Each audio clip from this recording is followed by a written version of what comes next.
송중조 집사님께서 기도해 주셨는데 앞으로 5째 주가 있는 주는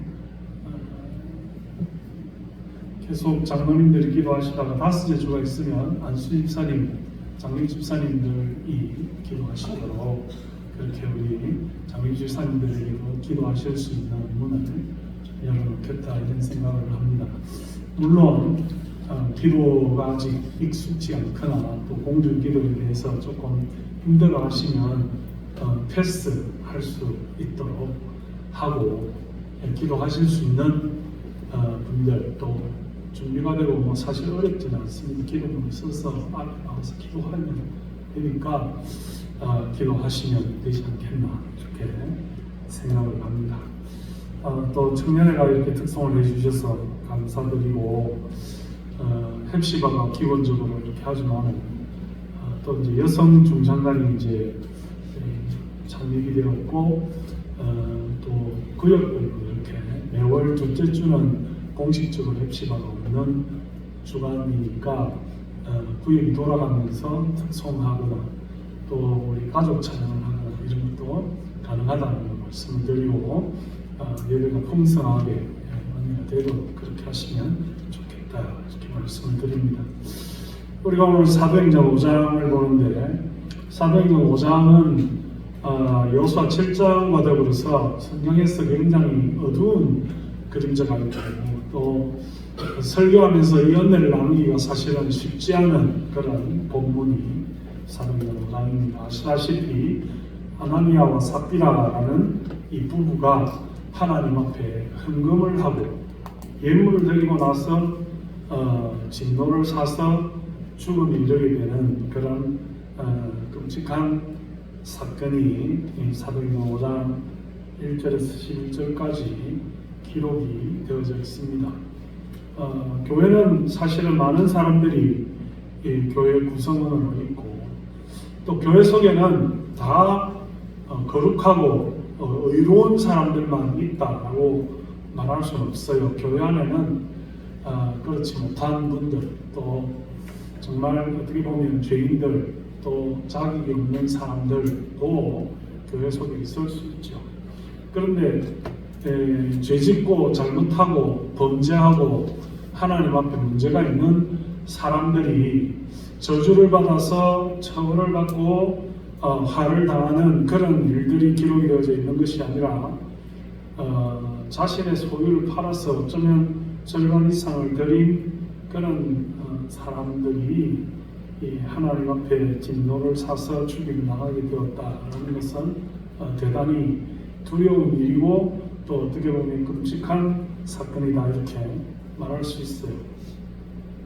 사도행전의 많은 기록들과 사건들 중에서도 이 좋은 분위기 가운데 사도행전 5장의 이런 상황들을 대할 때 성경을 처음 읽는 분들이나 또 말씀에 대한 깊은 지식과 이해가 없는 분들이 이렇게 보면 참 하나님이 너무하신 거 아니냐.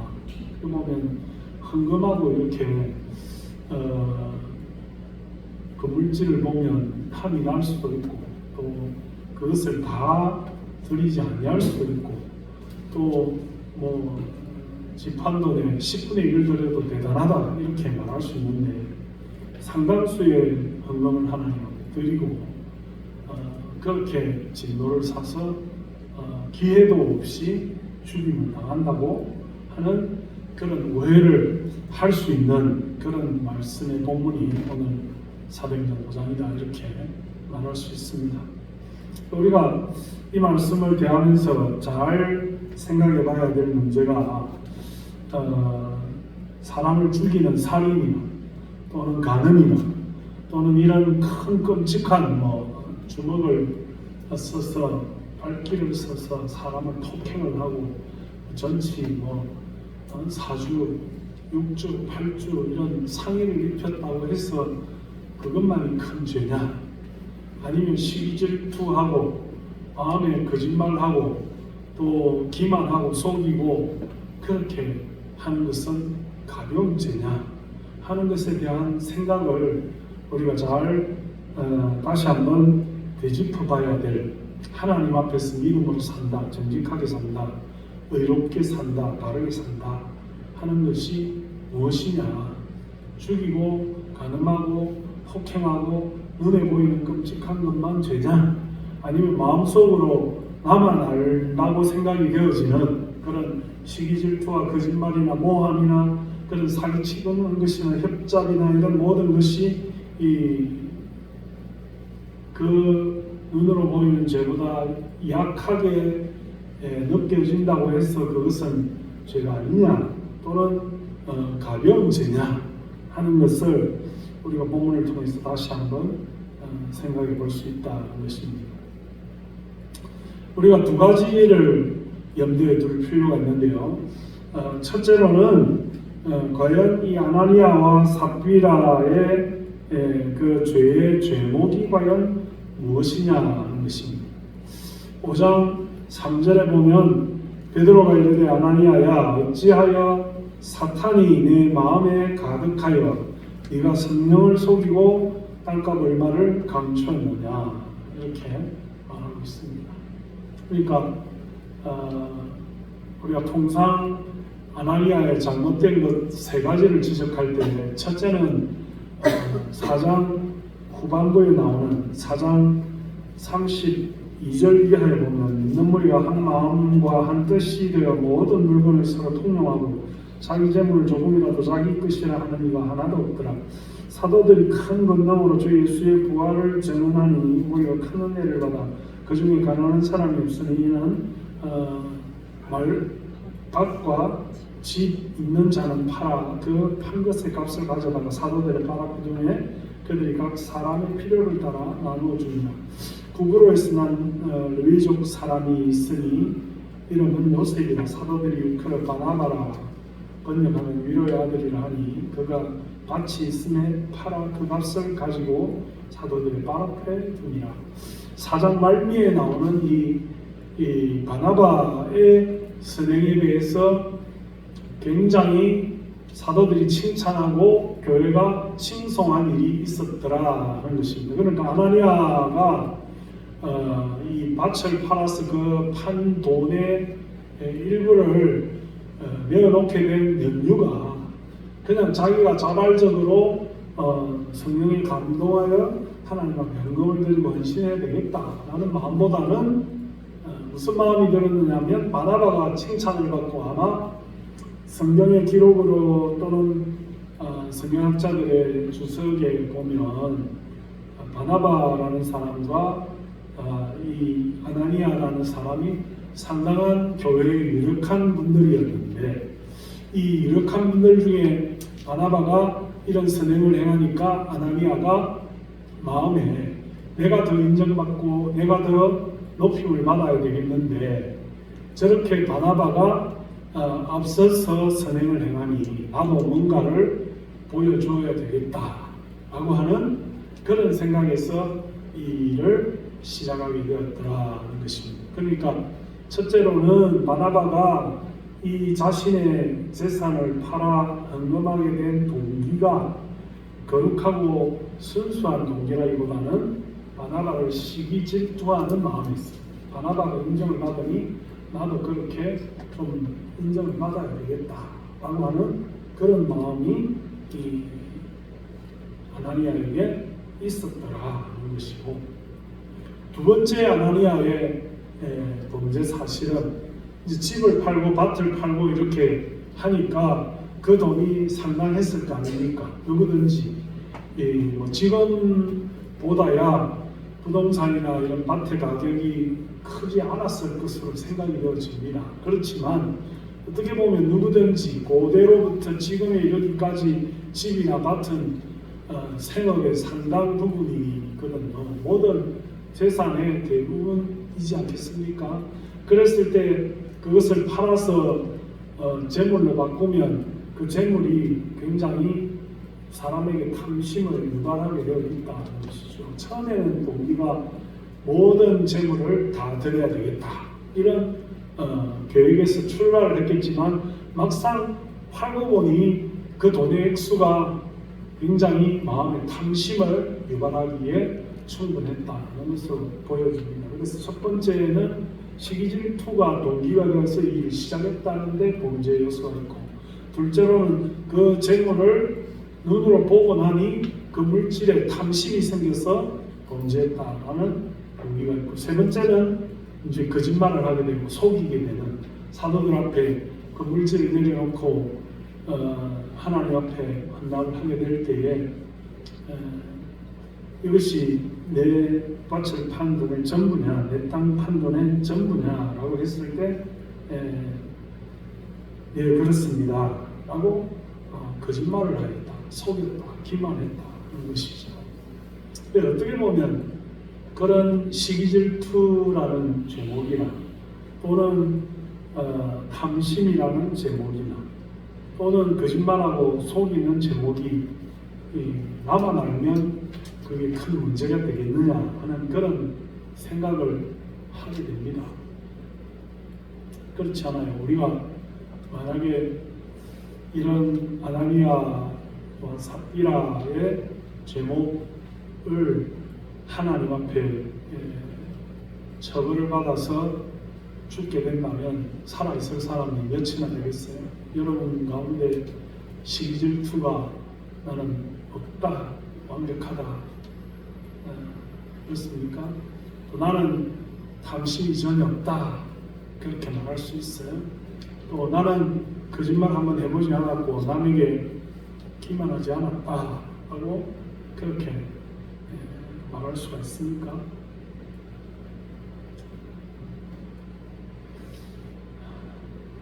어떤 목사님이 바삐 신방을 가다가 불법 유턴을 하게 되었어요. 우리가 뭐 차를 타고 가다 보면 교통법규를 위반할 수 있죠.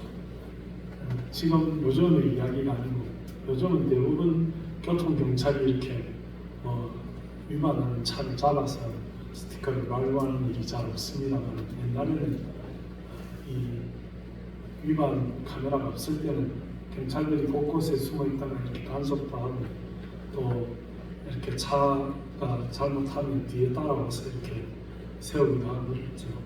이 목사님이 학기 10만 가다가 불법 유턴을 해가지고 경찰이 걸렸습니다. 그래가지고 불법 유턴이 이 범칙금이 크고 또 벌점도 많거든요. 그래가지고 통상 그때는 그 경찰관 아저씨 내가 바빠서 좀 위반을 했는데 미안하지만 좀 봐주시고 조금 가볍게 싼 걸로 좀 끊어주시면 안 될까요?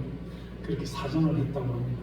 그래서 그 목사님이 인상이 좋았는지 그 경찰관이 알겠습니다 스님, 다시는 위반하지 마세요. 오늘은 싼 걸로 끊어드리도록 하겠습니다. 원래 8만 원 정도 하는데 오늘은 2만 원짜리로 끊어드리겠습니다. 이러고 잘 해결하고 기분 좋게 돌아갔다고 합니다. 그런데 이제 한 1, 2주 후에 이제 그 범칙금 고지서가 교회로 날라왔는데 마침 또 장로님들 집사님들이 다 계실 때 그 고지서가 온 거예요. 그래 교회가 난리가 났습니다. 왜 난리가 났느냐 하니까 그 고지서 명목에 불법으로 담배꽁초를 창밖으로 버렸어. 그래서 고지서를 받은 거예요. 그 경찰관은 굉장히 싸게 해준다고 그 항목에 체크를 아무거나 하잖아요. 모르고 그 꽁초 투기한 거기에 체크를 했는데 장로님들이 우리 목사님이 숨어서 담배를 피우는구나. 이제 목사를 좀 그만두시대요. 그래가지고 교회가 난리가 났다고 하는 그런 참 잊지 못할 에피소드를 들은 적이 있습니다. 우리가 이 일상적으로 거짓말을 쉽게 합니다. 우리가 제가 이제 미국에서 좀 살고 이렇게 생활을 해보면 서양 사람들은 거짓말을 굉장히 크게 쳐요. 그래서 학교 다니다가 학급에서 거짓말하는 애다라고 소문이 나면 그 애는 친구가 없고 인정을 전혀 못 받습니다. 우리는 어때요? 만약에 그러면 온 학급 아이들이 다 친구 없죠. 다 거짓말하죠.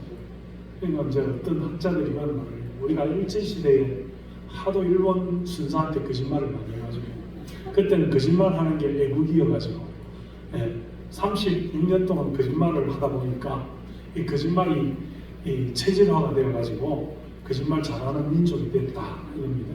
그리고 조금 바르게 살려고 하니까 공산당이 철을 봐가지고 또 공산당한테 거짓말을 해야 돼. 너 공산당이야 아니면 민주당이야 뭐라고 해야 됩니까? 북한이야 남한이야 빨갱이야 아니야 이러면 빨갱이야 물으면 빨갱이라고 거짓말해야 돼요. 국군이 물으면 또 빨갱이라도 나는 대한민국 민주주의야 이렇게 거짓말을 해야 되니까 그렇게 해야 되고, 또 박정희 정권이 집권하니까는 또 그때는 또 너무 강압적이어서 뭐 긴급조치 막 이런 거 해가지고 막 거짓말을 하고, 지금도 사실은 수도권에 살다 보면 너 민주당이야 아니면 국민의힘이야 그러면 눈치를 잘 봐야 되죠. 있는 그대로 나는 국민의힘이야 나는 민주당이야 이러면 혹시 묻는 사람이 조금 의도를 가지고 물을 때 그 관계가 또 그런 것 때문에 어려워질 수도 있어서 살짝 나는 이 당도 아니고 저 당도 아니야 이렇게 이제 말해야 될 때가 있을 수도 있고, 우리나라 굉장히 예민하다 말이에요. 자기 있는 그대로를 솔직하게 드러내면 그것 때문에 피해를 보게 되기 때문에 옛날에 뭐 친일파, 친중파 이거부터 시작해가지고 지금도 계속해서 이런 정직하게 자기를 드러내지 못하는 문화 가운데 우리가 살고 있기 때문에 거짓말하는 것이 별거 아닌 것처럼 여겨지는 그런 풍토가 우리 가운데 있는 게 사실이라는 거죠. 그런데 오늘 본문에 보시면 베드로가 아나니아에게 어찌하여 사탄이 내 마음을 가득하여 내가 성령을 속였느냐.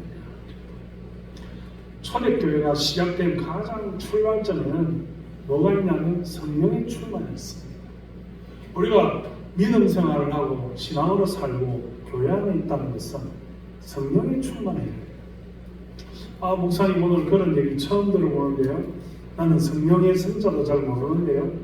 이러면 곤란하다 이 말입니다.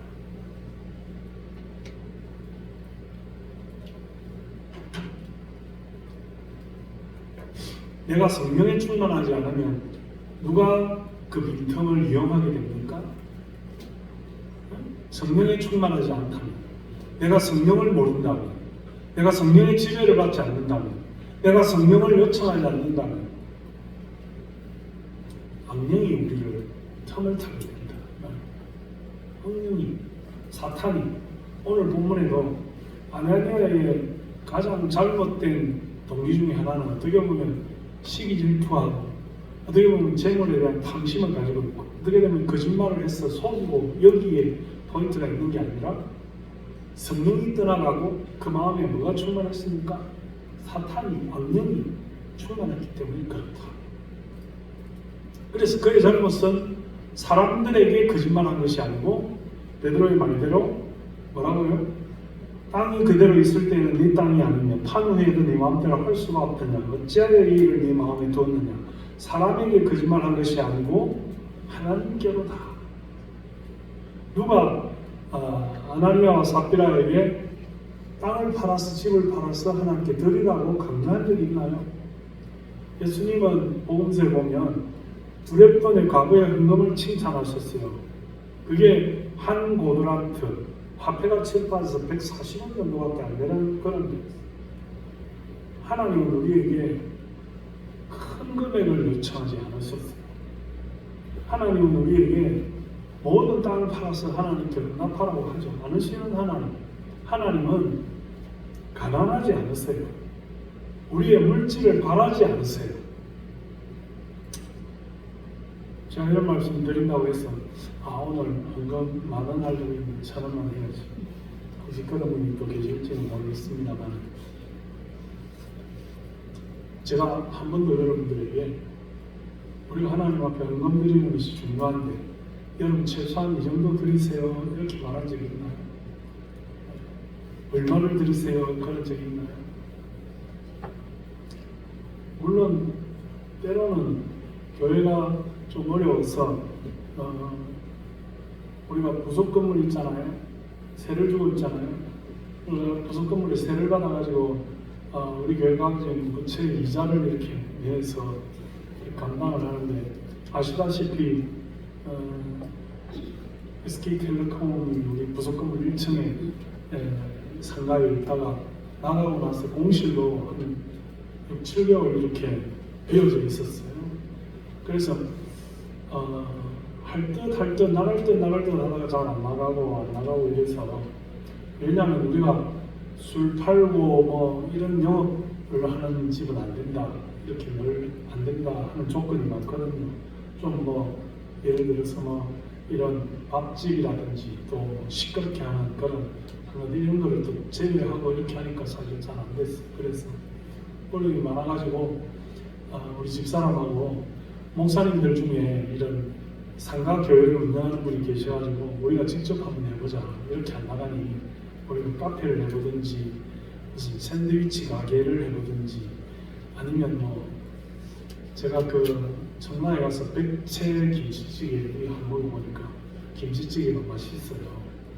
우리 동네에도 김치찌개 집이 있는데 안 망하고 오랫동안 잘 있잖아요. 그 집에 약간의 불만이 있거든요. 그 백채 가보니까 잘하더라고. 고기도 많이 주고. 그래서 우리도 백채 한번 해볼까 그런 생각도 하고 이래서 그 목사님하고 상담을 했다고 어떤 업종을 해가지고 우리가 이 비즈니스를 하면 저 1층에 우리가 할 수 있을까. 그 목사님과 사모님이 제 후배고 제 제자인데 청라에서 가게를 하는데, 목사님, 사모님 절대 하지 마세요. 절대 하지 마세요. 아무리 노력하고 애써도 절대 세를 주는 것이 최고입니다. 남한테 세 주고 세 받는 것이 최고지, 노력해만 애쓰면 임금비 못 벌고 그거 한 3년 해봤자 이제 3년 정도 해야 어느 정도 손익분기점에 처음에 뭐 이렇게 그 뭡니까 그 이름이 알려진 그런 가게들, 네? 프랜차이즈 그런 거 하면 프랜차이즈 하는데 1억 든다. 그 프랜차이즈 하는 비용으로 또 인테리어 또 그 사람이 원하는 대로 해줘야 되고 또 재료도 거기서 받아야 되고, 이렇게 하면 최소한 7, 8천에서 1억 정도 든다. 그러니까 그 손익분기점에 가려면 3년에서 5년은 계속 꾸준히 손님이 있어야 되고 임금비도 못 받고 고생만 한다 이거예요. 그래서 너무 낙심이 가지고 우리 생각에는 인터넷에 검색해보니까 무슨 업종 하면 뭐 한 달에 수익이 500만 원, 1000만 원 이렇게 되니까 와, 이거 잘못하면 뭐 교회도 살고 우리도 좀 살고 이렇게 되는 거 아닌가 이런 생각을 했는데 그게 아니라는 거예요. 그게 전부 속이는 거고 그 프랜차이즈만 배불리는 그런 것들이 대부분이라고 그러는 거예요. 그래서 낙심을 해가지고 돌아오는데 전화 왔어요. 부동산에서 목사님 계약합시다. 그래서 지금 나갔습니다. 지난주에 나가가지고 조금 해결이 됐는데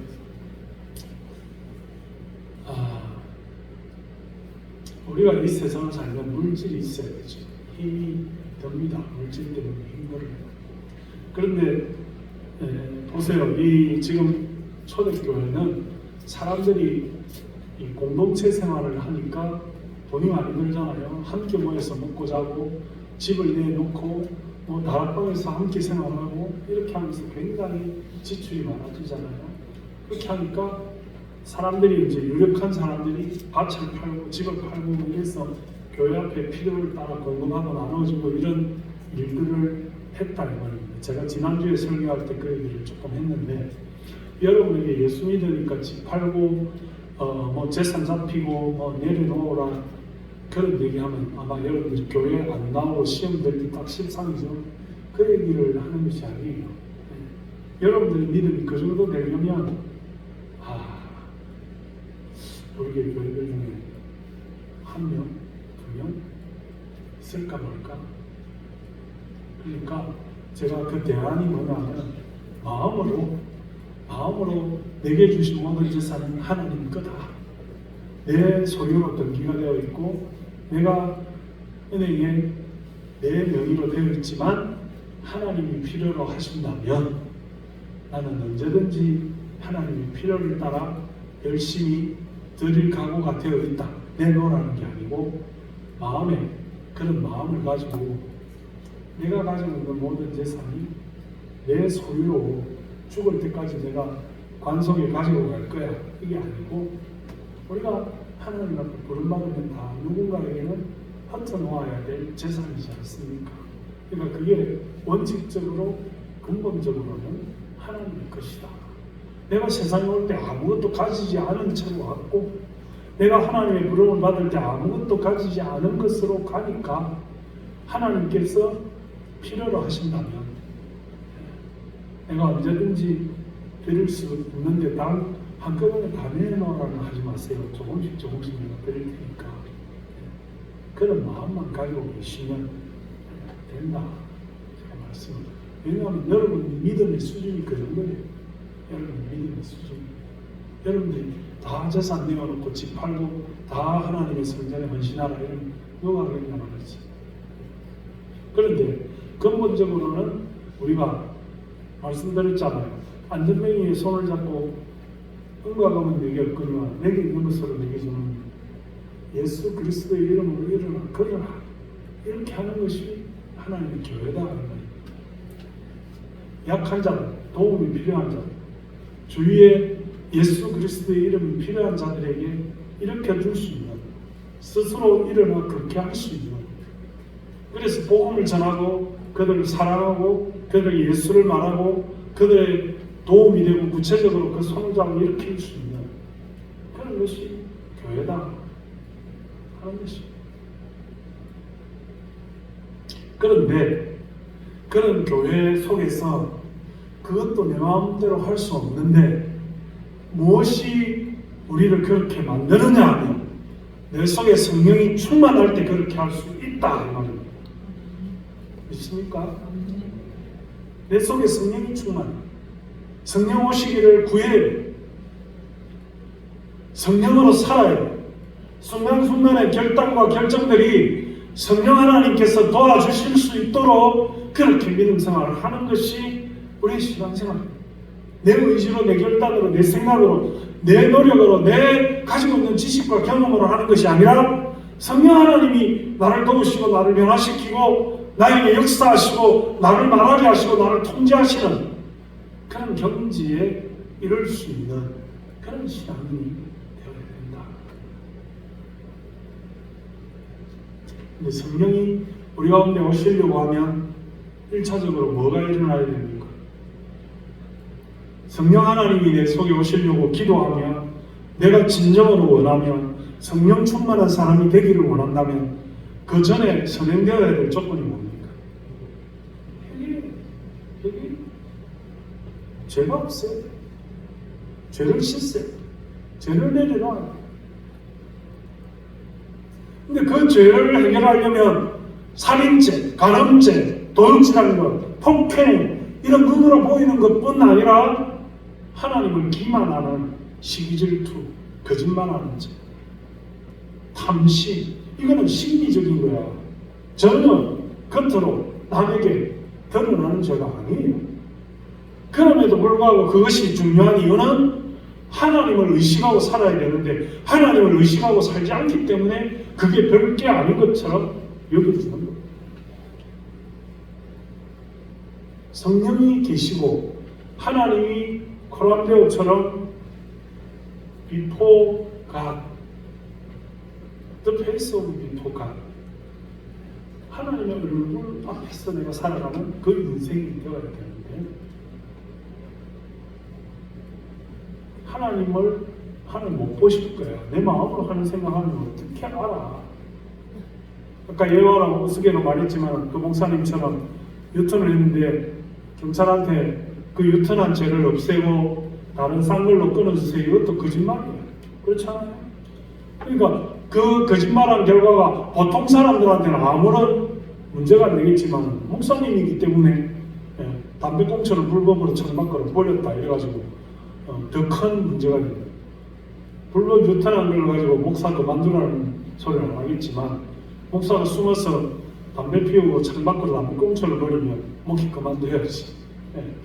그거 뭐 얼마 줄여보겠다고 하다가 그런 문제가 야기 된다면 우리 인생에 그런 일들이 많을 수 있어요. 하나님을 믿는 사람은 그 정죄가 세상 사람들과 다르다 이 말이에요.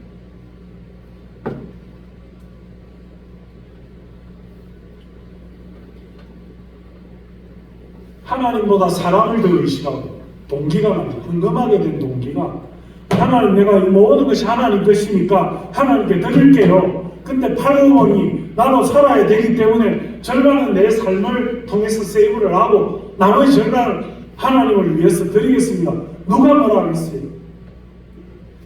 칭찬받을 일이지.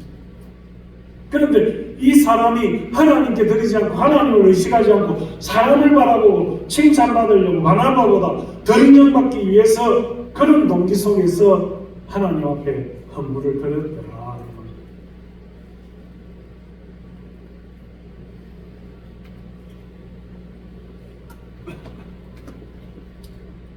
그래서 도둑질한 죄보다 거짓말이 더 나쁜 이유가 있습니다.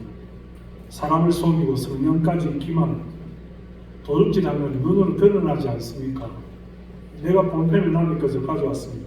그 사람은 당신 내 볼펜을 왜 가지고 있어? 이 도둑질한 거예요. 들켰습니다. 제가 드러난 거예요. 그럼 회개해야 됩니다. 근데 거짓말한 거는 잘 드러나지 않죠. 시기질투 잘 드러나지 않죠. 탐심 잘 드러나지 않죠. 회개할 기회가 없는 거예요. 우리 마음속으로 심리적으로 생각 속에서 지은 모든 죄들이 회개할 기회가 없는 거예요. 드러나지 않기 때문에. 그래서 더 문제가 되는 거죠.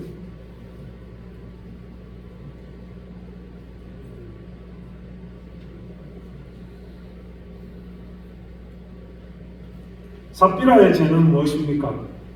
남편이 죽고 아내까지 죽는 건 참 비참한 일이지 않습니까?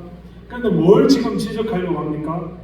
악하고 나쁜 일에 동조하지 말라는 것입니다. 악하고 나쁜 일에 함께하지 말라. 동조하지 말라. 우리는 우리가 나쁜 일을 하면 상대방이 나쁜 일을 하는 것에 대해서 은연중에 동조하게 되는 거죠. 동조하게 되는 겁니다.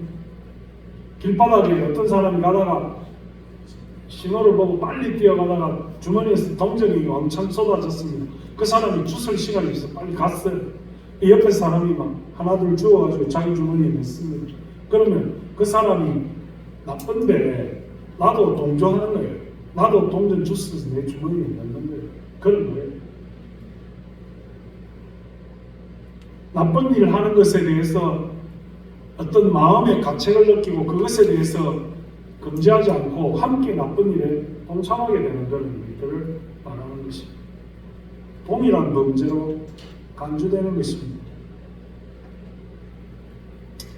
네, 이 일의 가장 중요한 말씀은 마지막에 읽은 온 교회와 이 일을 듣는 사람들이 다 크게 두려워하니라. 이 일의 결과에 대해서 여러분 여호수아 7장에 나오는 아간이 시날산 외투를 훔치고 은을 훔치고 금을 훔치고 어떻게 보면 전쟁해가지고 짓밟은 그 민족에게 물건을 착취하는 게 나쁜 일이 아닐 수도 있어요. 하나님이 뭐라고 했습니까? 그렇게 하지 말고 하나님께 다 돌리고 획득한 모든 태울 수 있는 것들은 불태우라 했어요. 그런데 그것을 어겨서 그 다음 전쟁에서 지게 됩니다. 아이성 싸움에서 참패를 당하고 수많은 사람들이 죽임을 당하게 되죠. 누구 때문에? 아간 한 사람 때문에. 그래서 어떻게 됐습니까? 제비 뽑아서 아간을 출세기내고 그 가족들을 다 돌로 쳐서 죽이는 끔찍한 일을 당하게 되는 것이 여호수아 7장의 사건입니다. 그 사건과 이 사건이 비슷하다.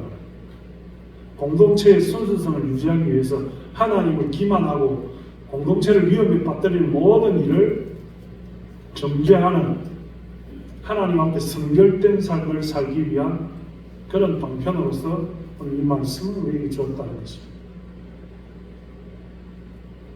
아나니아와 삽비라가 죽어서 모든 사람들이 두려워 교회를 떠나는 것이 아니에요.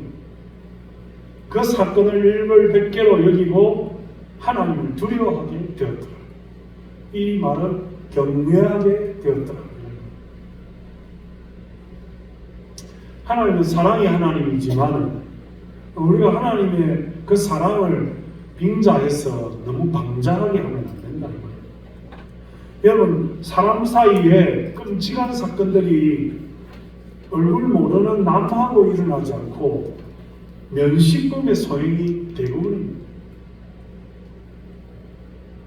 사랑한다고 하는 핑계로 방자하게 하면 그런 일이 일어난다 이 말입니다. 그래서 부부 사이에도 사랑하기 때문에 지켜야 될 예절이 있고, 부모 자식 간에도 형제 간에도 잘 알고 사랑하기 때문에 동료 간에도 직장에도 이웃 사촌 간에도 조심해야 되고, 사랑하고 친해지기 때문에 함부로 하면 안 될 부분이 있다 이 말이에요. 끔찍한 사건이 왜 일어나느냐면 믿었다가 배신당하고 사랑한다는 핑계로 무시당하고 인격적이지 않은 그런 관계 속에서 참혹한 일들이 일어나는 겁니다. 프로파일러들이 칼을 가지고 상대방을 여러 차례 찌르고 이런 신체의 중요 부분들, 눈이나 입이나 코나 이런 부분들을 찌르는 일들이 다 면식범의 소리예요. 모르는 사람은 그렇게 하잖아요. 죽여도 한 번으로 죽이지. 수십 차례 찌르고 얼굴을 난자하고 이런 일들은 부부 역할 또는 뭐 형제간이고 부모 자식간이고 또는 이웃간이고 이런 가까이 지내던 사람들이 그런 일들이 일어난다. 왜? 사랑이라는 미명 아래 너무 파렴치한 행위를 하는 거예요. 그걸 이용해서 사기를 치고, 그걸 이용해서 뒤통수를 치고, 그걸 이용해서 악한 일을 하고 함부로 말하고 인격적으로 무시하는 그런 일들을 하기 때문에 악한 일들이 아는 사람 사이에서 벌어지게 된다. 그래서 잘 알고 친하고 사랑하는 사이일수록 넘지 말아야 될 선을 조심하고 존중하고 함부로 말하지 않고 기만하지 않고 그렇게 해야 될 필요가 있다. 우리가 하나님 사랑이 하나님이지만 두려워하고 경외하고 하나님의 불꽃 같은 눈을 의심하며 살아야 될 필요가 있다. 믿음이라는 것은 함부로 하는 것이 아니다.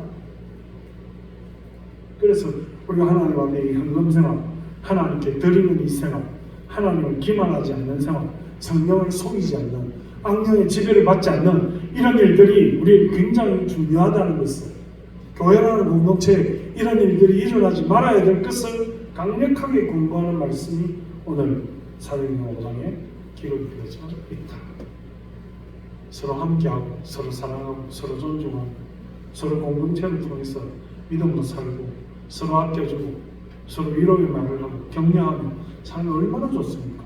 그러나 자칫하다가는 이런 사랑 속에서 넘지 말아야 될 선을 넘고 하나님과의 관계에서 기만하고 속이고 내 속으로 하는 생각을 누가 알냐? 사탄이 그 탐을 타고 우리를 속이는 악령의 그 지배를 받게 되는 그런 끔찍한 결과를 두려워하고 주의하고 조심하면서 온전한 믿음 생활을 할 필요가 있다. 이것을 우리에게 강력하게 권고해주는 말씀이 오늘 이 사도행전 5장의 말씀입니다.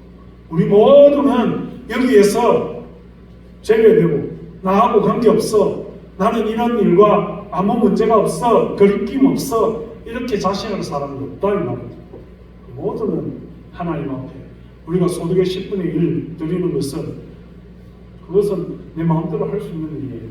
아니, 하나님께 내가 속겠다라고 하는 언약의 예물입니다. 물론 하나님 우리의 인간을 다 하시고 우리의 죄를 다 하세요. 우리의 믿음의 수준을 다 하세요. 그렇지만 우리가 하나님을 기만하지 않죠. 성령이 충만해요. 우리의 죄를 회개해야 돼요. 믿음을 바로 써야 돼요. 그것이 하나님과 우리의 관계를 바로 세워서 하나님의 교회가 하나님 앞에 거룩하고 성결된 삶을 살게 되는 기본이 된다.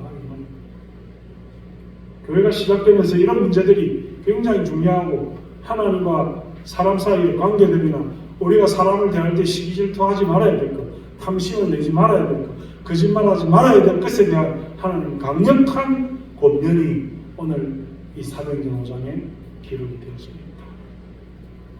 사랑하는 성도 여러분, 우리가 하나님 앞에 온전하고 바르게 교회가 과연 무엇인지, 교회 공동체가 어떤 것인지, 우리가 어떻게 함부로 하지 말아야 될 것인지, 어떻게 하나님을 두려워하며 살아야 될지, 어떻게 믿음으로 회개하며 성령의 충만을 기도해야 될지 그래서 우리의 모든 세상을 향한 그런 쾌락과 욕심을 향한 욕구들을 다 제거하고 하나님 앞에 우리의 종말에 이르기까지 바르게 살 것을, 거룩하게 살 것을, 온전하게 살 것을, 하나님 기뻐하는 삶을 살 것을, 부활과 영생을 소망하고 살 것을 바라보는 저와 여러분들 주님의 이름으로 축원합니다. 하나님 아버지, 오늘도 우리에게 귀한 생명의 말씀 주신 것을 감사합니다. 우리가 이 사도행전 5장을 보면서 아나니아와 삽비라와 같이 인간을 의식하고 시기질투하고 탐심을 가지고 거짓말하며 살지 않는 우리가 되게 하여 주옵소서. 오늘도 아버지 하나님께서 우리 모두에게 말씀에 대한 경각심을 가지고 하나님 앞에 충성과 최선을 다하는 우리가 되기를 간절히 소원하옵고 예수님의 이름으로 감사하며 기도드리옵나이다. 아멘.